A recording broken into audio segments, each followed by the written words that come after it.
장애인 문화복지신문 제357호 제8면 기사입니다. 부천시 가치기업 나눔장터 마켓 도시옷 성료 사회적 기업, 자활기업, 장애인 기업 등 참여. 부천시 시장 조용익은 지난 20일부터 21일까지 이틀 동안 시청 1층 산소정원에서 사회적 경제 가치를 함께 나누는 마켓 도시옷 나눔장터 행사를 시민들의 적극적인 참여 속에 성황리에 열었다고 밝혔다. 마켓 도시옷 나눔장터는 사회적 경제 기업이 추구하는 가치 홍보와 생산된 제품 판매를 통해 시민들이 직접 기업의 가치를 경험해보고 품질 좋은 제품을 사용해 볼 수 있는 기회를 제공하는 주요 골자로 이번 행사에는 장애인 기업과 여성기업, 청년기업과 소셜벤처기업 등 다양한 분야의 18개 기업이 참여했다. 장터를 찾은 시민을 대상으로 샴푸, 비누, 컨디셔너, 수제청, 수제 쿠키, 누룽지, 국수 등 생산 제품이 판매되었으며 쿠션인형, 맞춤형 여성 의류, 붓스프레이, 발관리, 커피, 바캔들, 화분 등의 제품을 체험할 수 있는 부스도 함께 운영했다. 행사장을 찾은 시민들이 자연스럽게 제품을 구매하고 체험하면서 기업의 판로 개척과 고객 확보에도 큰 도움이 됐다. 특히 커피, 바캔들, 화분 등 6개 제품 생산 기업에서 공공기관 우선구매 상담 부스를 운영하여 부천시 공무원들로부터 직간접 구매 의사를 확보하는 등 판로 확대에 크게 기여했다. 조용익 부천시장은 18개 기업 부스를 일일이 방문하여 품질 좋은 제품을 직접 확인하고 구매하였으며 대표들의 애로사항과 건의사항을 청취하는 자리에서 이번 행사가 사회적 가치를 추구하는 기업의 매출 증대와 시민들의 착한 소비로 이어지는 좋은 경험의 장이 되길 바란다며 앞으로 부천시는 지역경제 활성화와 사회적 가치 창출, 사회적 약자 기업의 성장에 새바람을 일으키고 디딤돌 역할을 하도록 맞춤 지원에 적극 나서겠다고 말했다. 한편 이번 행사를 주관한 일자리 정책과 사회적 경제센터는 기업과 구매부서 간 1:1 매칭을 통한 맞춤형 마켓 도시옷 사업이 지속 운영될 수 있도록 별도 인력을 배치하여 기업과 구매자 연결에 최선을 다해 나갈 계획이라고 밝혔다. 부천시 평생학습 일자리 정책 포럼 개최. 부천시는 오는 11월 1일 오후 3시 평생학습 관점에서 바라본 일자리 창출이라는 주제로 제17회 부천시 평생학습 정책 포럼을 개최, 참여자를 모집한다. 이번 포럼은 고강시민학습원, 수주도서관 4층에서 진행되며 유튜브 채널을 통해서도 참여할 수 있다.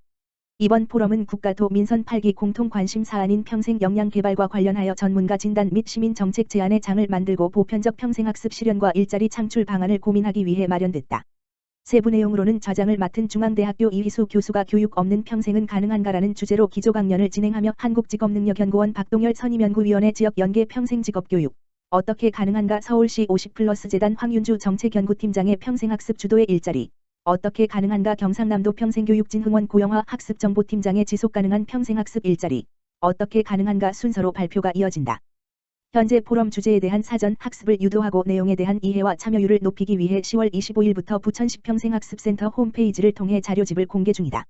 참여를 원하는 시민은 오는 31일까지 접수 링크 https://url.kr/nit25k나 QR코드를 통해 사전 접수하면 된다. 자세한 사항은 부천시 평생학습센터 홈페이지 http://learning.bukon.go.kr에서 확인하거나 전화, 다만 전화기 지역번호 032-625-8471로 문의하면 된다. 부천시 만 24세 청년 기본소득 4분기 신청자 접수. 부천시는 오는 11월 1일부터 만 24세 청년 대상으로 4분기 청년 기본소득 신청을 받는다고 밝혔다. 대상은 부천시에 거주하는 만 24세, 1997년 10월 2일 생, 물결표 사인 1998년 10월 1일 생, 청년으로 신청일 기준 경기도에서 3년 이상 연속 거주하거나 합산 10년 이상 거주하는 경우여야 한다. 해당자는 경기도 일자리 플랫폼 자바바 홈페이지 apply.jababer.net에서 주민등록 초본 또는 마이데이터 자동 제출을 첨부해서 신청하면 1번지인당 연 100만원, 분기별 25만원을 지역화폐, 부천페이로 받게 된다. 지난 분기에 자동 신청을 동의한 기존 수령자는 별도 신청 없이 심사 대상이지만 개인정보, 이름, 연락처, 주소 등의 변동사항이 있거나 지난 분기 소급 신청을 원하면 신청 기간 내 정보를 수정해야 한다. 또한 수급비 변동 등의 이유로 신청을 포기했던 1994년 1월 2일부터 1997년 7월 1일생 국민기초생활보장 수급자 청년은 예외적으로 소급하여 신청할 수 있다.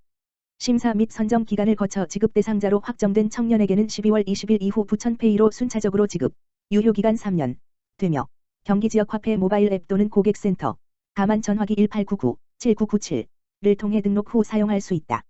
청년 기본소득으로 지급받은 부천페이는 부천시 관내 전통시장 및 동네 슈퍼, 편의점, 미용실 등 소상공인 사업체에서 사용할 수 있으며 유흥업소와 연매출 10억 원 이상 사업장에서는 사용이 제한된다. 지역화폐 가맹점 등 자세한 사항은 경기지역화폐 홈페이지 www.금원이.or.kr을 참고하면 된다. 조용익 부천시장은 4년 차에 접어든 경기도 청년 기본소득이 청년층의 사회활동 촉진과 지역경제 활성화에 도움이 되길 바란다면서 앞으로도 부천시 청년들의 목소리에 귀 기울여 실질적으로 도움이 되는 정책 개발에 최선을 다하겠다고 밝혔다. 기타 자세한 사항은 자바바 홈페이지 apply.jababer.net 경기도 콜센터 가만 전화기 031-120 부천시 콜센터 가만 전화기 지역번호 032-320-3000 부천시 아동청소년과 가만 전화기 지역번호 032-625-3932 주소지 행정복지센터 주민지원센터 복지과에 문의하면 된다. 수원시청 로비에서 발달장애인 디자이너의 예술 작품 전시 발달장애인 예술가들의 특별한 아트워크 아웃워크 작품을 관람할 수 있는 꿈이 다꿈을 잇다 전시회가 28일까지 수원시청 본관 1층 로비에서 열린다. 호매실장애인 종합복지관이 주관하고 현대중공업그룹 1% 나눔재단이 후원한 이번 전시회는 발달장애인 디자이너들의 성장을 지원하고 아트워크, 디자인의 개념을 확장하고 재해석한 독창적인 시각예술 작품, 전시 기회를 제공하기 위해 마련했다.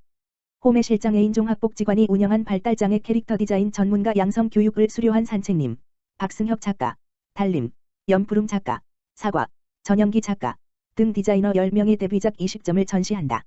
아트워크 기법과 예술적 감각을 살린 독창적인 캐릭터 작품을 볼 수 있다. 지난 26일에는 전시회에 참여한 발달장애인 디자이너 3명이 아트워크 작품을 설명하고 관객 얼굴 그려주기 이벤트, 의류 에코백 등 굿즈, 기획 상품, 판매 등 행사도 진행했다. 수원시 관계자는 작가로서 첫걸음을 뗀 발달장애인 디자이너분들의 새로운 출발을 응원하겠다며 장애인이 아닌 작가로 바라볼 수 있는 기회를 제공하고 장애인들의 소중한 꿈을 이어주기 위한 사업을 지속해서 추진할 것이라고 말했다.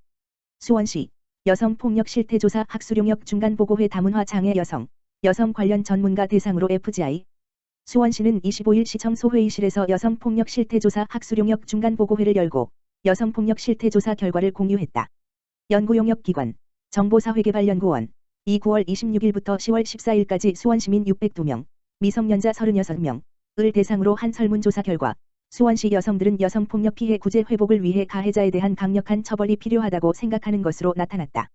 응답자의 87.6%가 여성폭력 피해 구제, 회복을 위한 정책으로 가해자에 대한 강력한 처벌을 꼽았고 폭력 피해자 보호시설의 확충 6.4%, 피해자 지원기관에 대한 홍보 강화 3.1%, 여성폭력 피해자 주거지원시설 확대 2.9%가 뒤를 이었다. 조사는 설문조사와 다문화 장애 여성 관련 전문가를 대상으로 한 FGI 집단 심층 면접로 이루어졌다.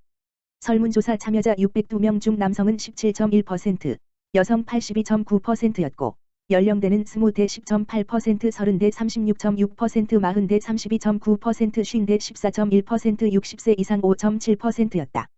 여성폭력 피해 발생 원인, 대응 현황 일반적 특성, 연령, 1인 가구 등에 따른 현황 여성폭력 관련 법 제도에 대한 인식 평생, 지난 1년간 폭력 피해 경험률 등을 조사했다. 응답자의 11.0%가 가정폭력 피해 경험이 있다고 답했고 가정폭력 예방을 위해 필요한 정책으로는 가해자에 대한 강력한 처벌이라고 응답한 비율이 61.3%로 가장 많았다. 가정폭력에 대한 인식 강화가 30.6%였다. 수원시는 11월 중에 공청회를 개최한 후 연구용역 최종 보고회를 열 예정이다. 연구가 완료되면 실태조사 결과를 공표하고 조사 결과는 여성폭력 방지 피해자 지원 정책 추진을 위한 기초자료로 활용할 예정이다.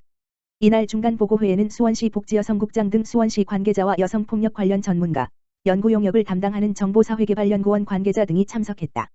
수원시 관계자는 실태조사 결과는 여성폭력을 방지하고 피해자를 보호 지원하는 정책을 수립할 때 기초자료로 활용할 것이라며 폭력으로부터 여성을 보호하고 여성이 안전하게 살아갈 수 있는 도시를 만들겠다고 말했다.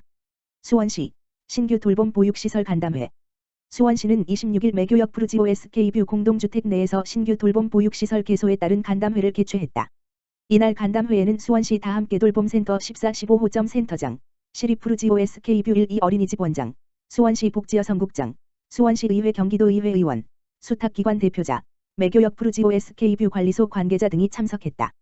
수원시 다함께 돌봄센터 14 물결표 사인 15호점은 매교역 푸르지오 SK뷰 아파트 단지 내 커뮤니티 센터에 설치됐다. 수원시 다함께 돌봄센터는 방과 후 돌봄이 필요한 초등학생 아동, 만 6 물결표 사인 12세에게 돌봄 서비스를 제공하는 시설이다. 사회복지법인 에베넷을 14호점, 사단법인 고운미래 15호점, 가히 수탁 운영한다. 14호점은 204.07, 15호점은 166.91 규모다. 월 물결표 사인 금요일, 평일 운영하며 학기 중에는 오전 11시부터 오후 8시까지 방학 기간에는 오전 9시부터 오후 8시까지 문을 연다. 시립푸르지 OSK뷰 1어린이집은 매교역 푸르지 OSK뷰 144동과 시립푸르지 OSK뷰 2어린이집은 103동에 있다. 시립푸르지 OSK뷰 1어린이집은 317.35, 시립푸르지 OSK뷰 2어린이집은 317.35 규모로 보육실, 유희실 등이 있다. 만영 물결표 쌓인 5세 유아가 이용할 수 있고 정원은 각각 63명이다. 참석자들은 간담회에서 아동 돌봄과 공보육 확충 기반을 마련하는 데 상호 협력하기로 했다. 간담회 후 수원시 다함께 돌봄센터 14 물결표 쌓인 15호점과 시립푸르지 OSK뷰 1, 2 어린이집 시설을 둘러봤다.